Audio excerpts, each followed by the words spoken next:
ভীষণ ভালো লাগছে ভেবে যে আমার এই ছোট্ট বারান্দাটা পুরোটাই গাছ দিয়ে এভাবে ভরা।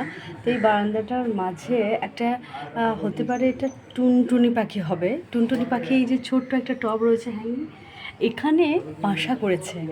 মানে আর ডিমও দিয়েছে, এগেও হয়েছিল এরকম প্রায়ই হয়। মানে আমার নিজেই খুব ভালো লাগছে যে ওরা একটা শান্তির জায়গা, আমার এই ছোট্ট বেলকানিটা যেটা গাছ দিয়ে ভরা।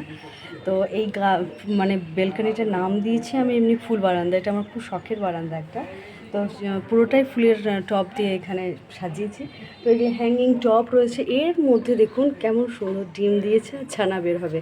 তারপরে বড় হওয়ার পর তারা যে যার জায়গায় উড়ে চলে যাবে।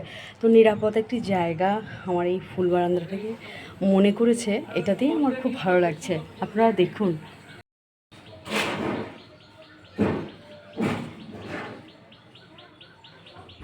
বেশ কয়েকদিন ধরে দেখছি ওই পাখিটা আমার বারান্দার আশেপাশে কিংবা ওই তারটার মধ্য দিয়ে আর মাঝে মাঝে টবটা এসে বসছে। প্রথমে বুঝতে না পারলেও আজকে একটু কৌতূহলের সাথে দেখলাম।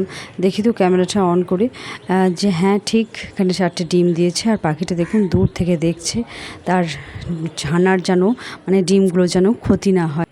সম্ভবত পাখিটি হবে টুনটুনি পাখি, আমার ঠিক জানা নেই। তো দেখছি দুটো পাখি এভাবে তারে কখনো আসলে বারান্দাটা সবসময় যা আসা হয়। তো ওরা দেখছি উড়ে ঠিক ওইখানটাতে দেখুন কেমন নজর রাখছে। তো ওরা সেফ থাক, ছানা থেকে পাখি বের হয়ে তারপর বড় হয়ে উড়ে যাক আকাশে।